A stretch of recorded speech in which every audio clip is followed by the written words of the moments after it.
this morning about taking your GWT apps to tablets with GXT 4. And so we're going to do a couple things here. I'm going to give you a brief intro to GXT if you haven't seen that before. We're going to look at the new features in GXT 4 that are optimized for tablets. Then I'll also cover at the end some general tips for developing on touch devices that are generally applicable to GWT. And then we'll talk a little bit about GWT 3 and what Sencha's plans are for the widget framework moving forward. So first, let me give you a brief intro, just 5 slides here on GXT. If you haven't seen it before, this is what GXT is. It's very powerful widgets for GWT that are written purely in Java. So some other frameworks are just wrapping solutions, like wrapping a JavaScript framework, which in the early days of GWT, they said don't do, because you lose the compiler optimizations that GWT does for you. But now that's the new direction for GWT. So that's going to be interesting. We still have to figure that out. But the advantage right now of using something like GXT is that you're a Java developer. You don't, most of our customers don't want to mess with HTML and CSS and all the lower level JavaScript stuff. They really just prefer the convenience of being able to say new grid and having it work in Java. So these are the kinds of things that we offer today in GXT is more powerful widgets than what's available in the GWT framework itself. So you have sorting and filtering and paging are all built in.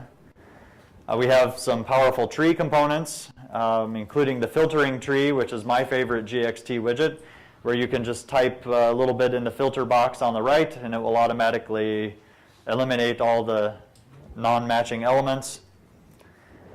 We have drop-down buttons, combo boxes where you can choose an element or type an element, a date picker that's actually usable, cell widgets. So all of the GXT widget library is based on cell table infrastructure inside GWT, and they're interchangeable. So anywhere that you want to use a GWT cell table, that's fine. You can put a GXT cell widget inside your cell table, or you can do the opposite. You can use a GXT table or grid and put GWT cell widget elements in it. So it's designed to be completely compatible with the GWT infrastructure. And then we have powerful charts as well. There's about 30 different chart types, which are, again, all pure Java solutions. They have animations, and they're available just through using regular GWT Java code in your application. So that's a brief overview of what GXT is. And we find that most of our customers are enterprise companies using a powerful, rich interface. So something where you have, for example, a tree filter on the left side, traditional desktop-like navigation, large amount of grids.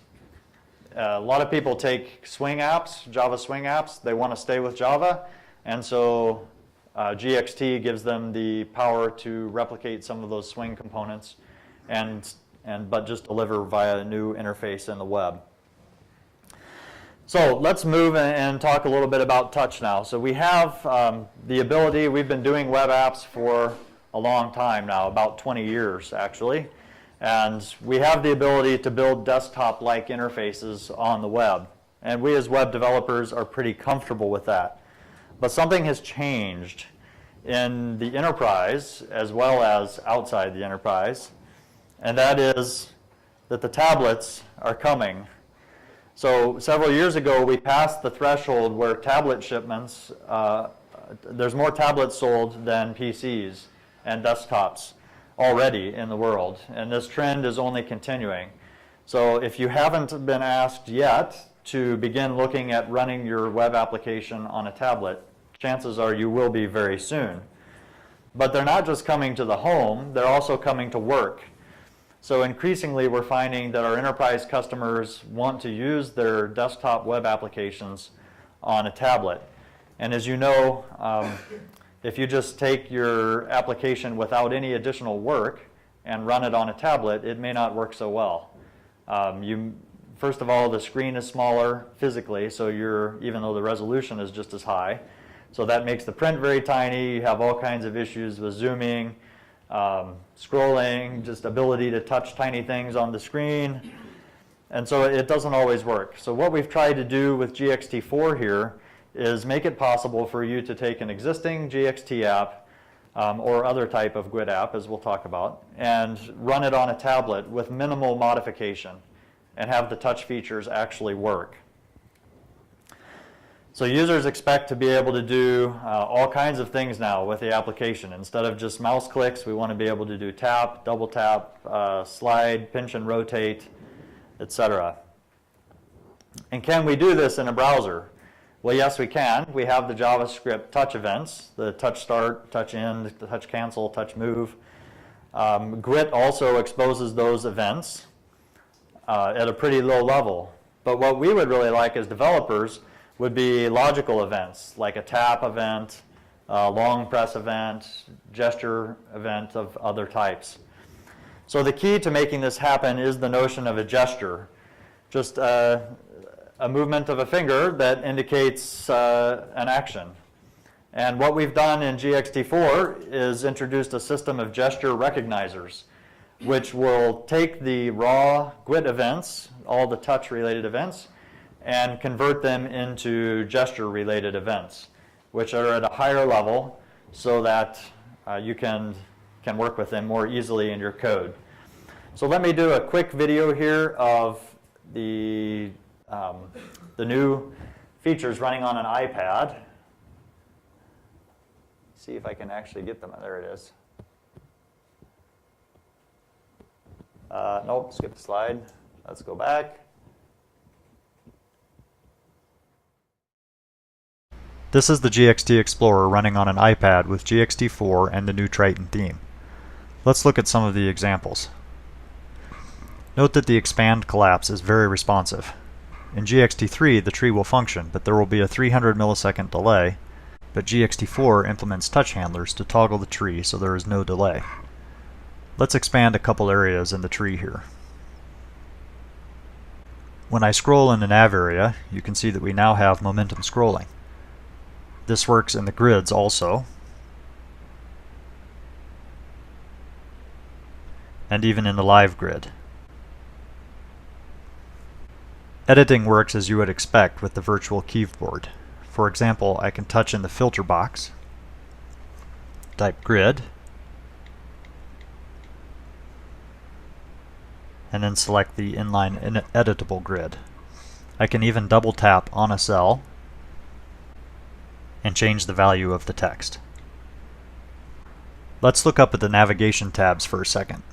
We've enabled the long press to function as a right click in many places.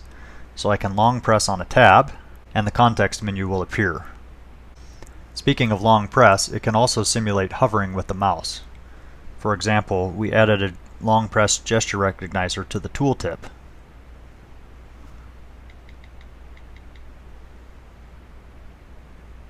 So I can long press on a tooltip button and it will show the tooltip just as if I'd hovered with the mouse. GXT4 now has drag and drop functionality also. Here we'll drag a few items from outside the box into the box. And components which use a drag motion, like the slider, also work as you would expect via touch. Besides these new touch features, we've gone to a lot of work to make sure that existing UI controls function as you would expect via touch. For example, the drop-downs, the date picker, checkboxes, and radio buttons. Okay, so what you've just seen there looks like, well, yeah, that's just what I would expect it to work. Didn't it work that way before? And the answer is no.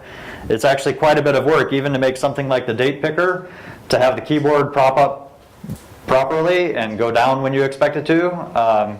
If you've tried to do this before in a web application, you know there's actually a lot to that. And then there's differences on all the devices, right? So it works one way on Android, it always works differently on iOS, etc. So there's actually a lot of work that we've put into GXT4 to make it as easy as possible for you to use these elements and have them just work in the touch environments without having to write a lot of new code.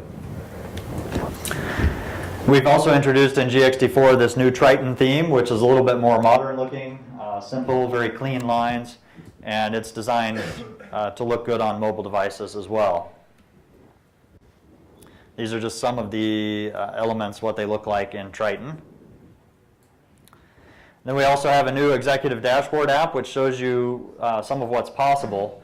This is all written using GXT, using a custom theme. And so you can see you can get a very nice, modern, clean-looking design. It's really more about the design, not the framework. You can do anything that your designer can create, you can implement. So let me talk now about how we actually get started with touch in GXT 4. The first step is to set the viewport. So this is going to apply to any GWT application that you want to run on a tablet or mobile device.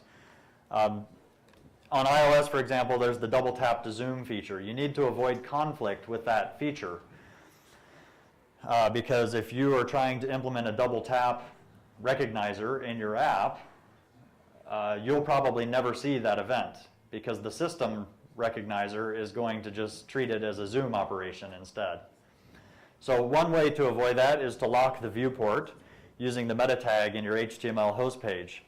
I really don't like this approach. It's a little bit too drastic because if you lock it completely and say maximum scale equals 1, like we've done here, then that means that an application that previously ran on a desktop on maybe a 17 or 21-inch screen, the user is now trying to view on an 8-inch or 9-inch tablet, which means it's going to be very tiny.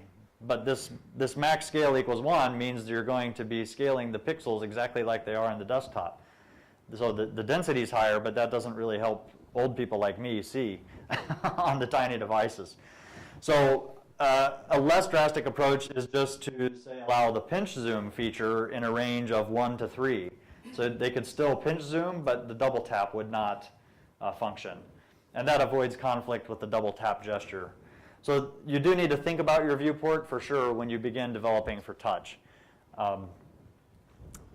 Okay, so now there's 3 ways to enable touch in GXT 4. The first way is to use one of the widgets which we've created that already has these features in it. So a button cell you would expect to be able to handle a tap, and indeed it does. The slider cell that we showed earlier you would expect to work, and it does. If you find a widget that has not been enabled for touch, or if you have written a custom widget and you want to add touch functionality to it, then you can use a gesture recognizer. I'm going to show code examples in a minute. And then finally, it's possible to listen for touch-related events coming from the gesture recognizers in other components. So first, let's talk about how to use a touch-enabled widget. Most of the widgets have already been updated for touch. So the idea was, if you're familiar with our Explorer sample that video showed, that shows all the GXT widgets, everything in there should just work with touch. We've gone through all of those widgets. So buttons, already, if you're using GXT 3, by the way, how many people here are actually using GXT? Do we have any? Okay, great. So please come talk to me at the Accenture booth. I definitely want to meet you while I'm here. Most of our buttons in GXT 3, they already fire a select event, and you implement the onSelect handler instead of onClick. And at first, when you learned GXT, you might have thought, why do they call it something completely different? Well, this is why. It's because we anticipated touch features coming, and we wanted to have a single handler for the buttons that would accommodate both mouse click and tap. And so that dream has been realized in the code now. You will not have to change your onSelect handlers at all to respond to taps. We've also done work to make sure that the expand collapse triggers in various places now have touch handlers so that it's much more responsive, works without delay. I'll explain that one more in a minute. Our editable cells and the editable grids can respond to single or double clicks. Then if you've implemented any handlers yourself that are more native, like on mouse click up, down, etc., you may need to override the on tap or on touch start or on touch end method as well. That's going to depend. So some of the widgets are going to expose on tap and some don't. They don't have any gesture recognizer attached, and you're going to have to add them. But like I said, everything in the Explorer sample has been updated, so these situations will be more rare. And then finally, some of our widgets now expose new methods for touch, like the slider cell. I think I have an example of that. Now has methods that you can override for on tap and on touch move if you want to change the default behavior of the slider cell when the user touches and drags it. So that's the easiest way to use the touch features in GXT4, is just to continue using the widgets that you already have, and you really don't have to add any code. You may have to override a handler method somewhere, but you shouldn't have to do much. The second thing that you can do is to use a gesture recognizer. So this is an example of adding a gesture recognizer to a cell widget, probably a custom cell widget you may have created yourself. And it has a very long name because of that inner class. I apologize, but what you're doing here is just getting to the on long press. That's the whole point. And then you can implement your code in the on long press method. So there's three places that you can add a gesture recognizer, depending on how your widget falls in the hierarchy. So most GXT widgets extend component. That's all your general widgets. The cell widgets extend either abstract event cell or abstract event input cell. And so they have a separate method in that hierarchy called add cell gesture adapter. And then finally, we've created an adapter so that you can actually take any GWT widget, doesn't have to be GXT, and wire it to use one of our GXT gesture recognizers. So this is called the new touch event to gesture adapter, and you just pass it the GWT widget reference and your gesture recognizer, and it will take care of wiring it all together, doing the event plumbing so that your widget will receive the touch events. So those are the three ways. Depending on what kind of widget you're working with, this is how you add a gesture recognizer. Let me just do a little example of each. So where are you going to call this method? Typically, it will be in the widget constructor. That's the easiest and most normal place to do it. But for some widgets, all the information that you may need is not available in the constructor, in which case you'll have to use some method that runs a little bit later in the life cycle. If you want an example of that, you can look at our live grid view. We had to use on after render view there to implement the gesture recognizer because certain elements weren't available in the constructor. But the basic idea is as soon as possible, you want to connect the gesture recognizer. Here's another example from the tree constructor. This is the GXT tree widget you're looking at here, where we have the add gesture recognizer in that constructor. Okay, the third way that you can use the touch system in GXT4 is to listen for an event. So every gesture recognizer defines events of its own, such as the tap gesture event. By default, when you add the gesture recognizer, it adds the widget or component or cell which registered it as the event bus, the handler for all events.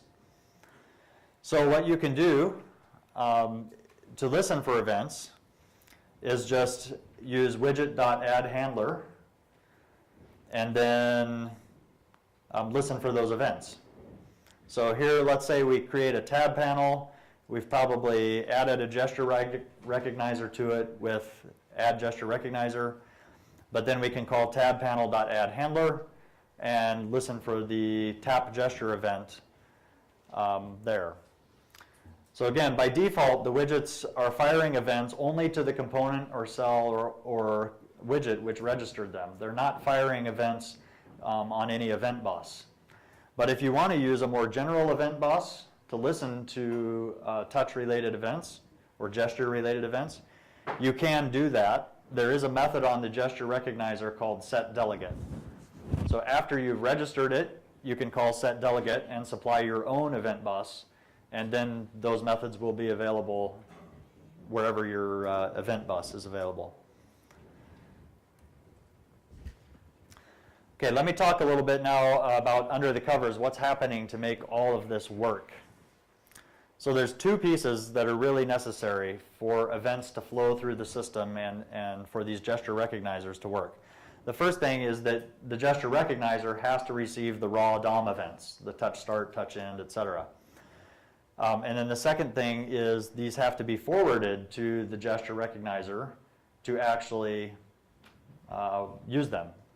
So we've done this wiring for you, and that's the reason that we supply the add gesture recognizer methods in the various widget hierarchies, is they take care of syncing the events. It's the standard GWT sync events that you have to do in order for the widget to get notified of these events.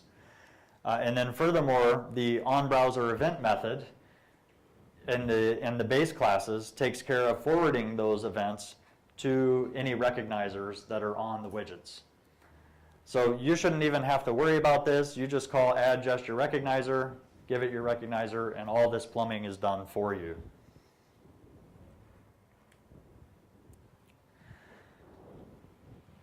Let me move on to talk a little bit about working with touch events in GWT and the browser. We learned a lot as a team as we were getting GXT 4 out the door here.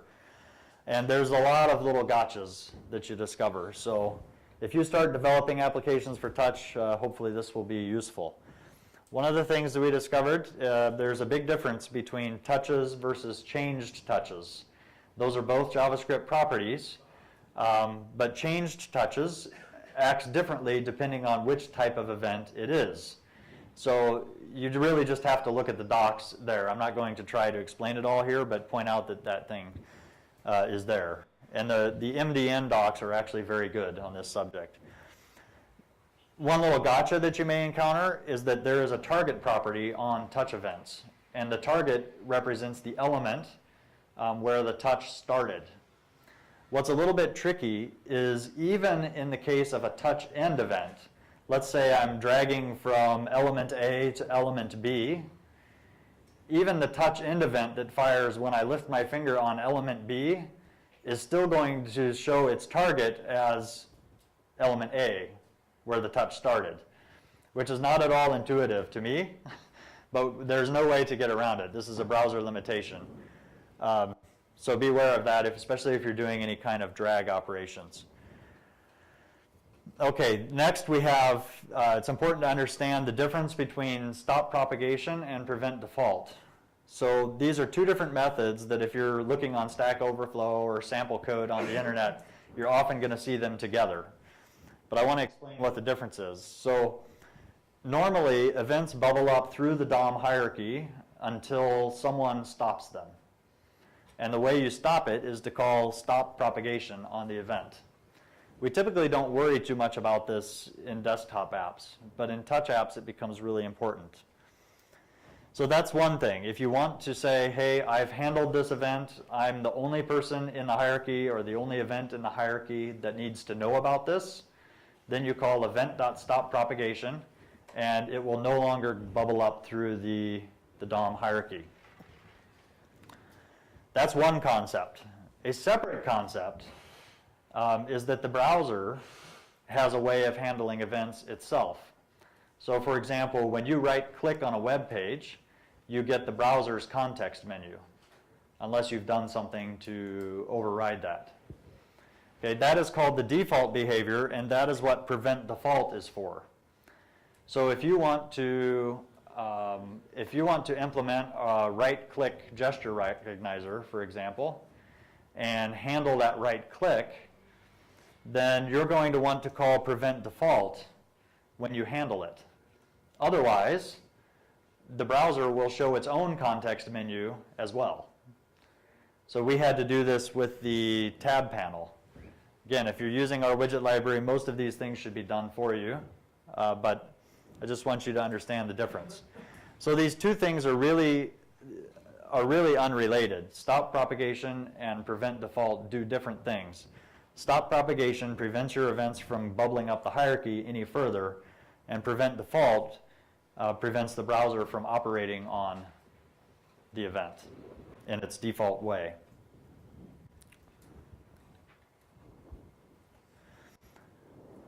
So one of the topics that a lot of people notice when they just take a web application and try to, like a desktop application, and try to run it on a tablet for the first time is that it feels sluggish. It seems like there's a lot of delays. And that 300 millisecond delay actually is a feature of mobile browsers. The reason for it is that in order to make applications sort of work on a mobile browser, the mobile browser is smart enough to say, well, I could treat a touch event as a mouse click. But it has to distinguish between a single click and a double click. And the average amount of time between a single click and a double click is 300 milliseconds. So browsers put in this limitation to say they will fire a synthetic mouse click event in response to your touch, but only after 300 milliseconds. So it makes your application feel rather sluggish. Now, the way around this is to actually implement your touch handlers directly. And then the browser doesn't have to fire a synthetic mouse click event because it knows that you're handling the touch event. So what we did was went through our framework and things like the tree expand collapse that I pointed out earlier. When you tap on the little plus sign, it actually has a touch handler, so it makes it immediate. Without that touch handler, you see the 300 millisecond delay. There's other little tricks that people try involving the viewport and things like that, but by far the most reliable way is just to go ahead and implement the touch handlers in your app. And then you should get the very responsive feel. If you do this, just remember that you need to sync the events. A lot of people forget that. So they want to handle the touch events, they write the GWT event handler, but they didn't actually sync the event on the widget itself, and so they don't still get the events. There's those two steps that are required. So how many people, just out of curiosity, have already started working on an app that would run on a tablet or phone? Anybody? A few people. Okay. A web app, obviously. So one thing you'll find as you move towards mobile web apps is that it's really helpful to keep the mouse and the touch paths through your code separate. So your first temptation might be just to say, well, I've already written mouse click handlers, so I could just delegate my on touch end event to my mouse click handler. And that might work. In many cases it does work just fine. But if you have a lot of complex functionality in your widgets, as we do, you'll find that doesn't work so well because, for example, we have widgets that implement on mouse click, on mouse down, on mouse up, basically all the mouse related events. And some of those methods were setting state variables like mouse down that were doing things. Well, if you just take one method like on touch end and delegate it to on mouse click, those state variables may not be set properly. Because in the case of a touch event, on mouse down never gets invoked. So any code that you have in there isn't going to run. So it's really recommended that instead of just delegating from touch to mouse methods, that you separate the hierarchies and put the common logic in another method. So on mouse click calls do something, and on touch end calls do something. And that's the way to pull out your common logic.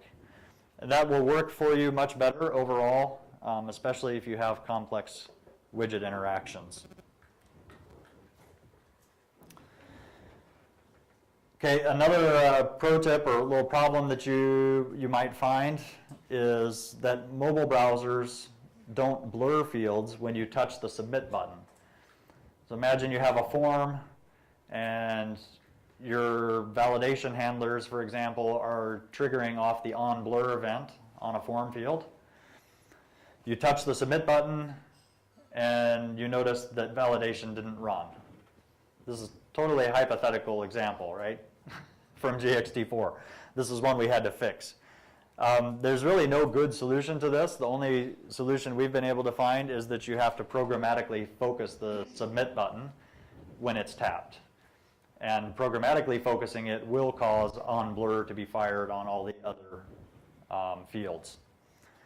But without this, you just sit there and wonder why you're never getting your onBlur events.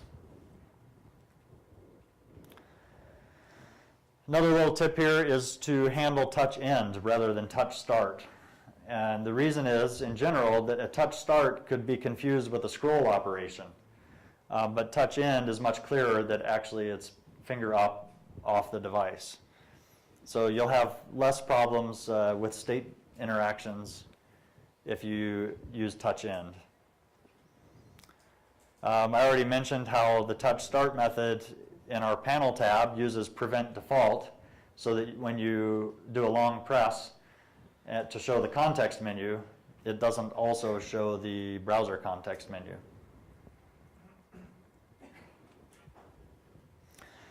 There's some other little niceties in GXT 4 to help you with touch development.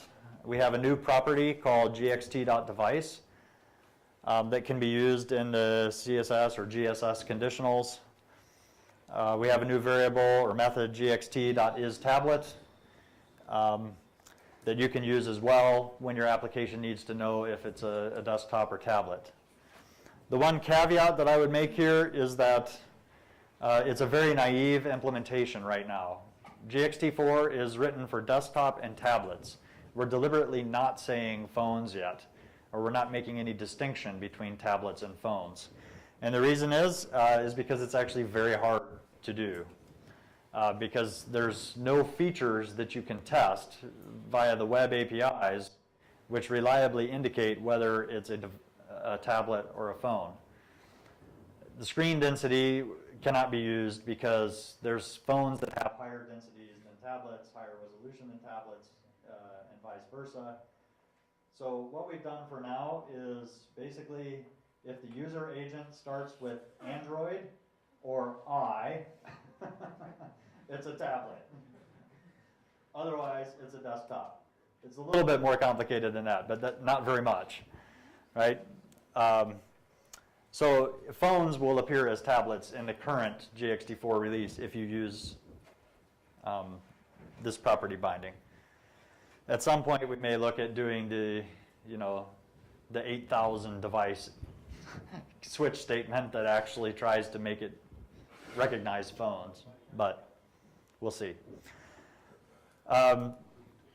Another little nice thing is that gesture recognizers are independent of GXT widgets. So as I mentioned, if you want to use GXT just for the gesture recognizers, like the long press gesture recognizer or the tap gesture recognizer, you can do that using this adapter class without being part of the GXT widget hierarchy at all.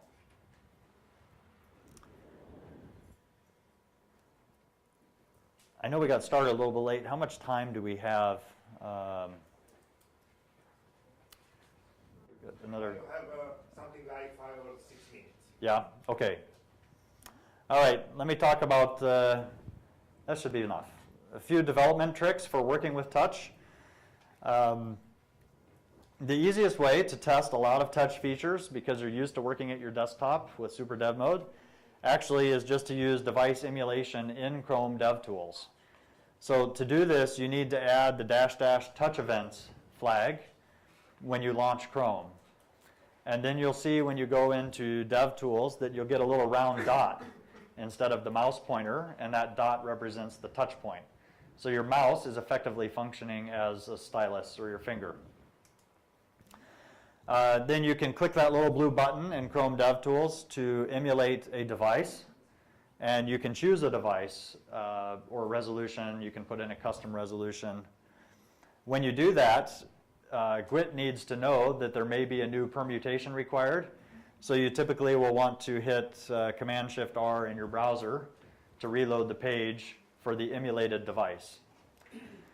It's really very easy. You add touch events, and from there, everything you can probably figure out on your own.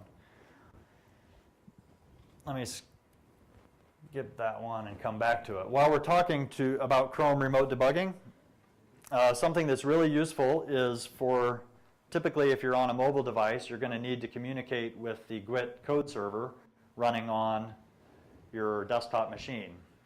So the easiest way is just to put them both on the same Wi-Fi network, and then you add this GWT parameter, dev mode parameter that's been in the framework for a long time, bind address 0000. And that will enable the GWT code server to respond to all network addresses and not just localhost, which is the default.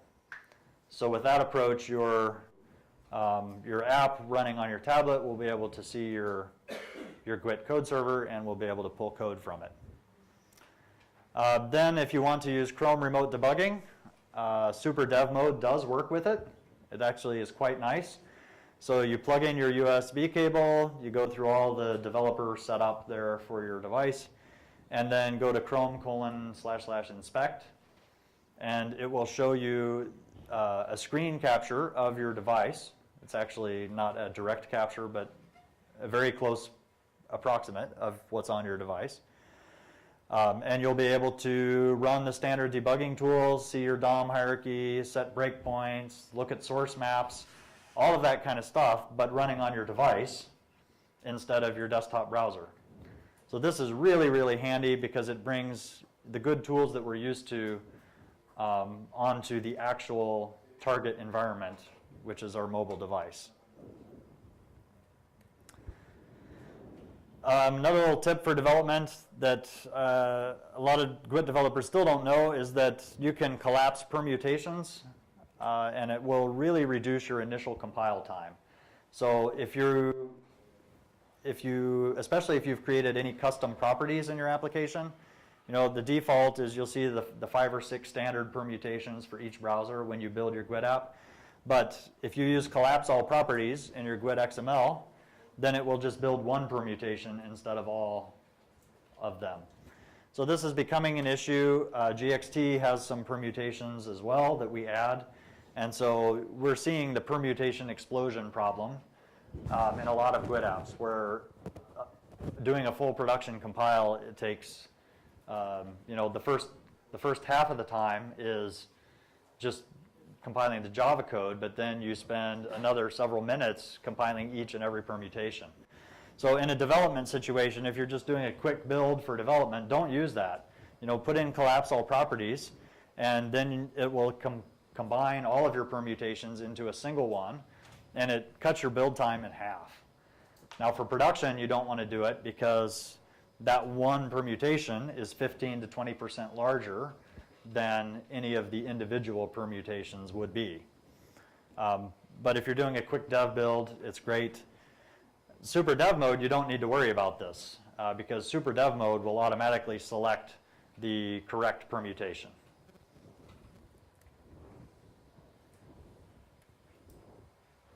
Speaking of SuperDev Mode, there is an issue on IntelliJ when you're targeting a mobile device. You may see that sometimes the recompile doesn't trigger automatically. And the reason is because IntelliJ, actually, you never have to save files. You never go file save or control S. How many people use IntelliJ? Awesome. Okay. It really is a nice environment for GWT development. The IntelliJ Ultimate Edition has a lot of nice integration there. So the solution, if you run into this, just do a force save in IntelliJ, pretend you're an Eclipse user again, and you actually have to hit Control S to save the file, and then refresh your browser, and it will work fine. Okay, lastly, just a few minutes on the GWT 3. Now, I haven't updated this slide since this morning, so you could probably substitute Jackal up there instead of GWT 3. Julian talked about all these things already, so let me move forward and say, what are we looking at Sencha to do about this? So it's still early. Who knows when GWT 3 will actually come out, or even Jackal from Google. A lot is depending on JS interoperability. That's still in progress. So we're really waiting right now to see what actually emerges from Jackal, what the steering committee comes up with for GWT 3. But some of the areas that we're looking at for a future GXT framework, we recognize that people do want to run in more modern browser environment. So we're looking at a new library of touch widgets that would be designed specifically for touch form factor and operation. We're looking at making it possible to use responsive design with GXT. Right today, most of the widgets are based on a programmatic layout that doesn't play well with responsive design techniques. And we're also looking at making the theming easier. We have today a theme config file, which gets applied across all the widgets, which is nice for a consistent look and feel. But if all you want to do is change the color of a button, it's really difficult today. It's harder than it should be. So we're looking at ways to make that easier as well. I'm especially anxious to hear from you if you're using GXT or plan to continue using it at this conference. What are your thoughts about JS Interop?